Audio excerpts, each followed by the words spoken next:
Hay un manto de sanidad esta noche.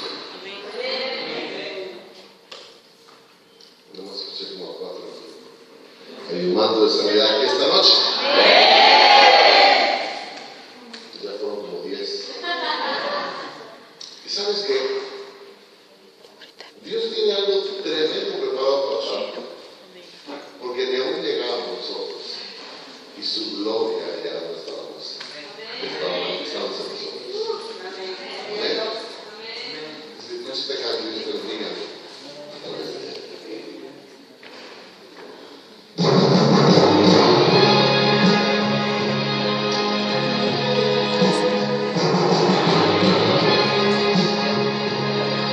Dile que ya fuiste tener el Si no fuera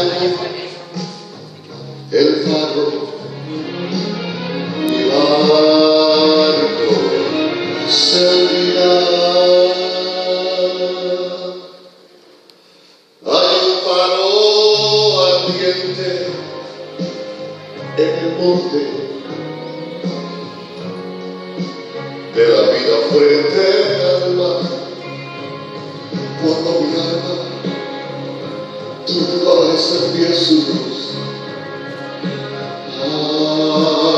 para que pueda ver y la luz brilla en las tinieblas con seguridad, a su morada me guiará. Si no fuera por el faro, mi barco se hundirá. ¿Cuánto lo creen?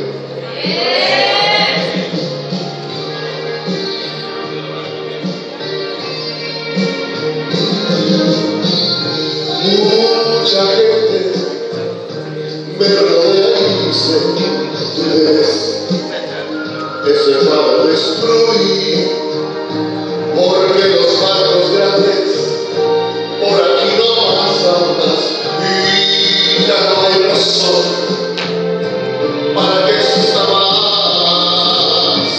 Yo recuerdo una turbulenta noche cuando fui apenas, yo vi la luz, era la luz del viejo faro que vendrá a orillas del mar.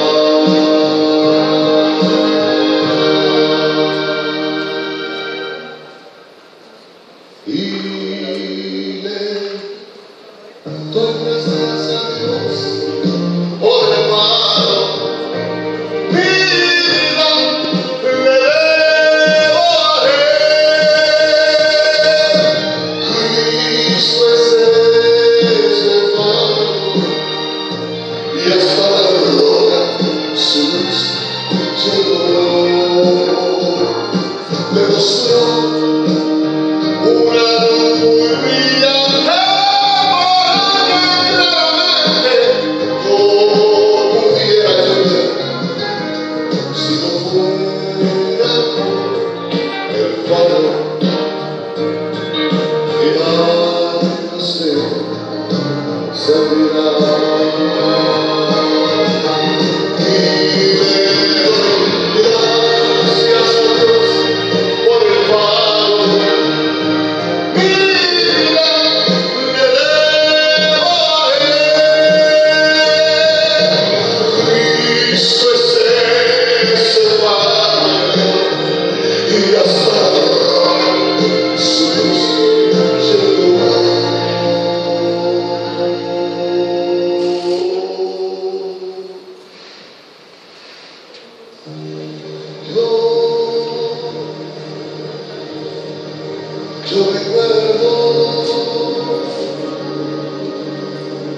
Aquí en Alona puedes ver un resplandor y eso nos habla de gloria.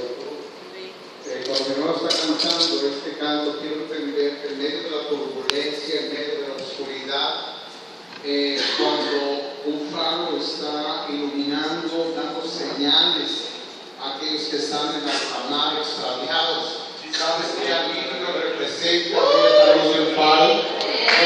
Y a veces nuestra vida parece estar así, extraviada, perdida dentro de toda una gran turbulencia, pero bendito sea Dios que la luz de Jesús ha resplandecido. Y entonces Él provee esperanza y salvación para nuestra familia, para nuestra condición, quizás que en ese momento estamos teniendo, viviendo. Y Dios es grande. Yo quiero hoy mostrarte algo que espero sea una bendición para poder cerrar esta reunión.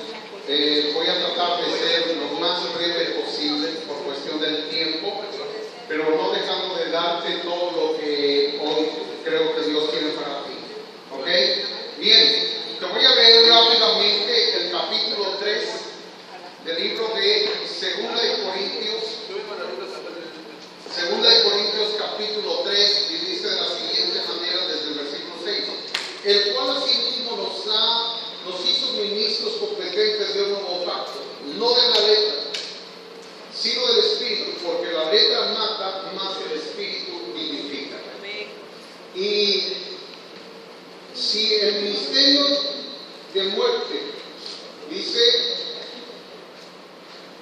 probado con letras, en piedras, fue con gloria, tanto que los hijos de Israel no pudieron fijar la vista en el rostro de Moisés a causa de la gloria de su rostro, la cual había de perecer.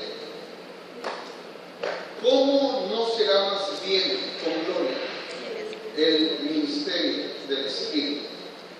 Y sigue diciendo más adelante, dice, porque si el ministerio de condenación fue con gloria, mucho más abundará en gloria el ministerio de justificación.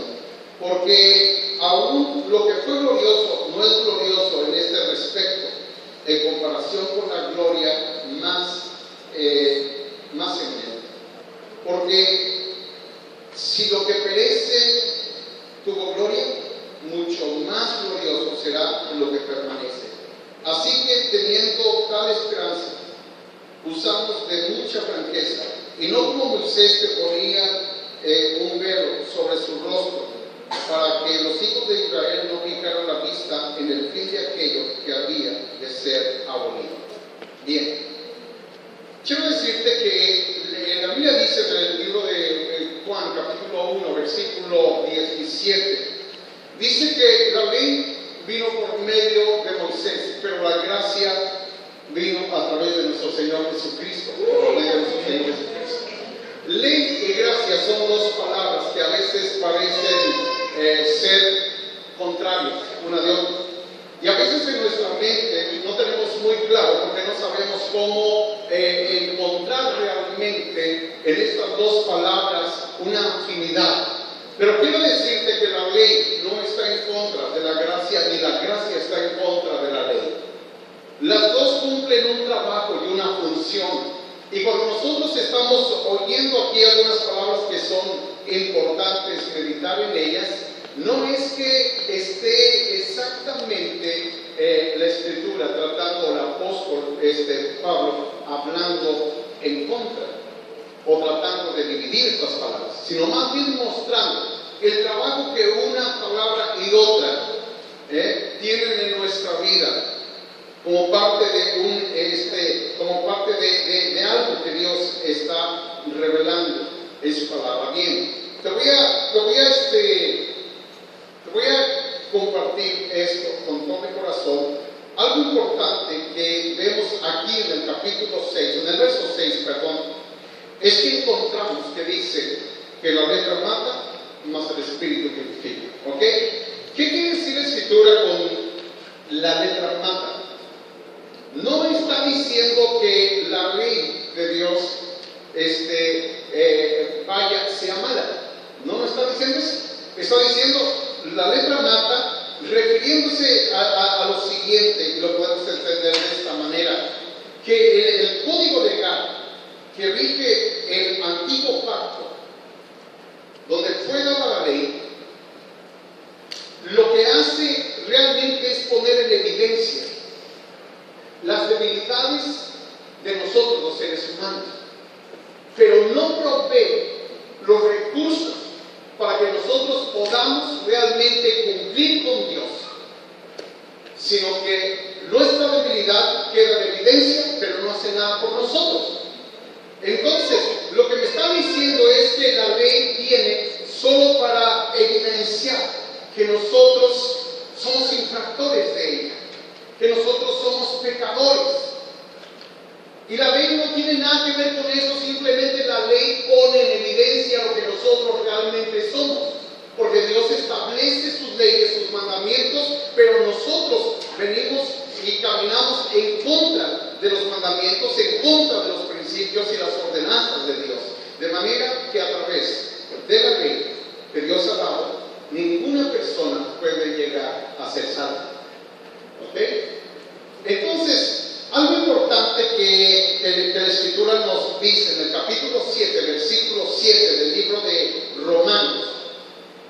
Una de las cosas que el apóstol Pablo está diciendo para poder darte algo más respecto a esto, y no me voy a detener mucho porque el tiempo lo tenemos ya encima. Dice así, el capítulo 7, versículo 7. Dice que pues la ley es pecado en ninguna manera, pero yo no conocía el pecado sino por la ley, porque tampoco conociera la codicia si la ley dijera que no codiciarás. O sea, dice el apóstol Pablo, la ley es pecado de ninguna manera. ¿La ley es mala? No, no es mala. Hay pensamientos, ideas, bueno, es que la ley ya pasó. Sí, tienes verdad, pero no toda. Porque pareciera como si la ley ya pasó y entonces hagamos como nosotros podamos al fin, que estamos viviendo bajo la gracia. Y si es verdad que vivimos bajo la gracia, y si es verdad que quiero poder explicarme que en cierta manera no son los mandamientos, no son las reglas de Dios lo que nosotros tenemos que hacer a un lado, sino lo que la ley no pudo hacer a favor nuestro. Porque la Escritura me está diciendo, el apóstol Pablo tiene una experiencia y dice, bueno, yo no conocía la codicia. Si la ley no dijera, no codiciarás. Tú puedes estar viviendo y haciendo algunas cosas que mientras no tienes una ley, mientras no tienes un límite, mientras no tienes algo que te detenga, pues tú haces lo que quieras. No quiere decir que estés bien. Si la ley no dijera que se castigaría el robar a otros, cualquiera robaría. No es que esté bien, pero no hay una regla que lo detenga. Pero cuando Dios entonces da a Moisés los mandamientos, se los da escritos en unas tablas. Y tú sabes ahí por el capítulo 30, del 33 del libro de Éxodo, que Moisés sube al monte Sinaí, sube y tiene un encuentro ahí con la presencia de Dios, y cuando está ahí Dios le da la ley escrita por la mano misma de Dios. Y cuando él regresa con el pueblo, trae las tablas de la ley. Y cuando él viene y ve al pueblo adorando un ídolo, un becerro de oro, bebiendo, tal vez haciendo cosas que a Dios no le agradan, entonces él lo que hace es tomar esas tablas y las rompe. Cuando yo veo a Moisés levantar las tablas de la ley, dice, ¿qué le pasa a Moisés? Moisés está haciendo algo fuera de lugar, porque recibió mandamientos, porque estuvo en la presencia de Dios, y ahora desciende, y en lugar de darle la ley, darle la palabra a los israelitas, él viene y rompe las tablas que fueron escritas por el dedo de Dios. Y yo digo, caray, ¿qué representa todo esto? ¿Qué representa esa acción de Moisés? Porque yo puedo juzgar a Moisés y puedo no entender a Moisés y puedo decir, Dios, ¿por qué rompió esas tablas? ¿Por qué no las dejó? Estaban escritas por ti. Pero quiero decirte que lo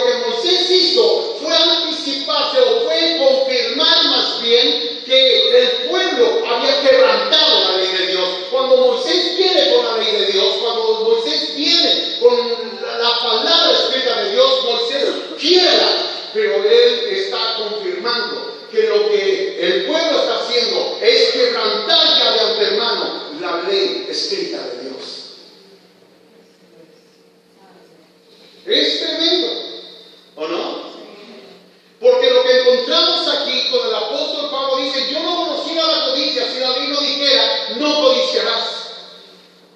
Él dijo, yo no sabía lo que había dentro de mí, yo no sabía que era un codicioso, pero cuando vine a la ley puso en evidencia mi debilidad, la ley puso en evidencia mi flaqueza, y la ley me enseñó que aunque yo era un fariseo de fariseos, que aunque yo era un hombre que aparentemente era celoso de lo que yo creía, aunque era un hombre que creía y enseñaba la palabra de Dios, los caminos de Dios y los defendía, yo era un codicioso. Entonces no estaba exento. Y esto es impresionante. ¿Por qué razón? Porque no solo la Escritura nos muestra que la letra mata. ¿Por qué mata? Porque la letra te enseña las reglas de Dios, te enseña que tú y yo no podemos cumplir la ley de Dios, porque hay algo en nuestra vida que se llama pecado, que se llama carne. Pero dice la Escritura en el versículo 7 que Dios hablaba también ahí en este versículo del ministerio de muerte. Y yo digo, bueno, ¿por qué un ministerio de muerte?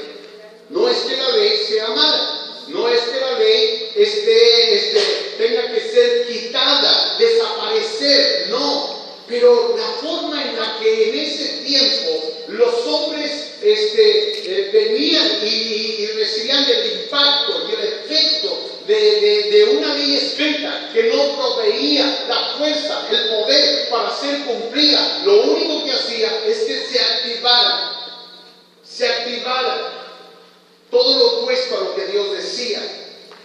¿Por qué? Eso activa la maldición.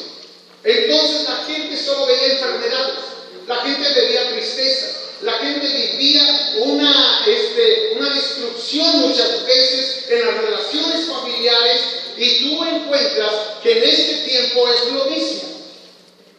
Que la gente puede pretender ser un religioso, que la gente puede pretender saber mucho de la palabra, pero el asunto es que te das cuenta cuando vienes al Señor que hay cosas que a lo mejor no conoces de ti mismo, y la ley siempre te va a confrontar y te va a enseñar que eres una persona que tiene flaquezas y debilidades. Un día yo comentaba, estaba con un hombre que en una reunión, mi esposa y yo, y había yo tenido un tiempo de espera en cuanto al tiempo de Dios para servirle, y había 2 años que estuvimos ahí, o 1 año y medio que estuvimos en espera. Y me acuerdo que cuando estábamos en ese lugar, un pastor llamado Larry Bloggins, es un hombre que te robaba los pensamientos, es un hombre que te veía y decía lo que estabas pensando. Y ahí estamos en ese lugar, mi esposa y yo digo, Señor, quiero que confirmes el ministerio pastoral, quiero que confirmes tu palabra en mi vida. Y cuando Él viene y nos ministra a un grupo pequeño que estábamos ahí, entonces Él dice, te estoy levantando como diácono en este lugar. Y yo dije, creo que se equivocó. Llevo como 13, 14 años en ese tiempo, ahí hablábamos sirviendo, y yo dije, creo que se equivocó. Ahora yo puedo servir, no hay ningún problema, pero como que yo quería que confirmar el ministerio pastoral. Posteriormente dice, y yo estoy quitando el orgullo de tu corazón. Y yo dije, pero yo no soy orgulloso. Salí de ese lugar y le dije a mi esposa, creo que el hombre se equivocó, ha de ser muy acertado, pero yo no soy orgulloso. Tú sabes que yo no soy orgulloso. Me pregunta quién era nuestro pastor en ese momento y me dice, ¿qué piensas de la palabra? Le digo, pienso que se equivocó, porque mi esposa sabe que yo no soy orgulloso. Y cuando yo estaba tomando esta actitud, posteriormente estoy entendiendo, me cae el 20 y dije, hay algo que yo no conocía de mí. Siempre he servido, siempre he tratado de ser servicial. No importa si puedo barrer, puedo hacer, predicar, lo que sea. Siempre estuve al servicio de otros. Y nunca trabajé para mí mismo.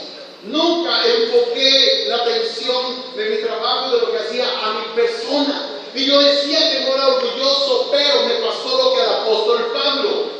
Cuando vino una palabra de Dios, esa palabra me confrontó. Y lo que yo pensaba que no existía en mí, estaba despertando en ese momento. Porque cuando yo decía, no soy orgulloso y estaba molesto, entonces llegó un momento en el que entendí, soy la persona más orgullosa de todos.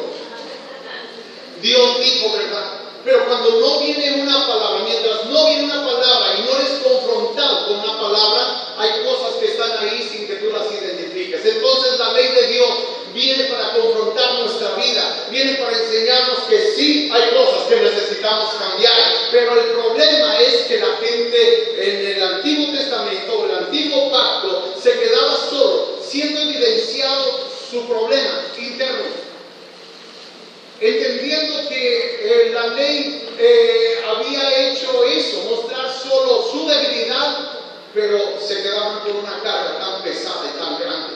El problema no era la ley. El problema es que no sabían cómo remediar la situación de su corazón. El problema es que no sabían cómo sacar aquello que la ley estaba señalando. Entonces el apóstol Pablo dice más adelante que digo que la ley es mala en ninguna manera. La ley es santa. Amén. Tenemos que entender que la ley de Dios es santa. Que cuando nosotros estamos hablando de la gloria de la ley, cuando leemos ahí en 2 Corintios 3, estamos hablando más adelante, lo dice, que Moisés lo que hizo fue subir al monte y cuando desciende, él está descendiendo y hay un brillo en sus ojos. Moisés representa ese liderazgo, el cual recibe de parte de Dios instrucciones y lleva al pueblo a ver consumado un pacto.